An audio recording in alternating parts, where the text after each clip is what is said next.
حضرت ثوبان رضی اللہ تعالی عنہ سے روایت ہے کہ اللہ کے نبی صلی اللہ علیہ وسلم نے ارشاد فرمایا کہ میں اپنی امت کے ان افراد کو ضرور پہچان لوں گا جو قیامت کے دن تہامہ کے پہاڑوں جیسی سفید روشن نیکیاں لے کر حاضر ہوں گے،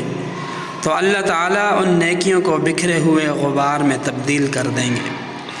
حضرت ثوبان رضی اللہ تعالی عنہ نے عرض کیا، یا رسول اللہ، اے اللہ کے رسول، ان کی صفات بیان فرما دیجئے، ان کی خرابیوں کو ہمارے لیے واضح کر دیجئے، ایسا نہ ہو کہ ہم ان میں شامل ہو جائیں اور ہمیں پتہ بھی نہ چلے۔ تو آپ علیہ السلام نے فرمایا کہ وہ تمہارے بھائی ہیں اور تمہاری جنس سے ہیں، اور رات کی عبادت کا حصہ حاصل کرتے ہیں جس طرح تم حاصل کرتے ہو،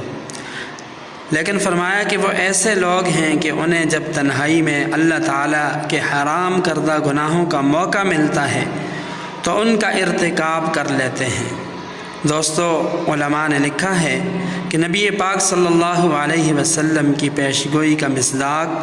دور حاضر میں یہ سمارٹ فون ہے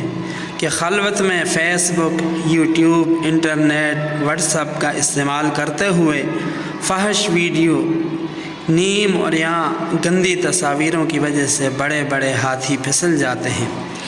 اس لیے میرے بھائیوں، اپنے آپ کو خلوت کے گناہوں سے بچاؤ، چاہے موبائل ہو یا کوئی اور ذریعہ۔ خلوت میں گناہوں سے اپنے آپ کو بچاؤ، ورنہ ساری کی ساری نیکیاں قیامت کے دن بیکار چلی جائیں گی۔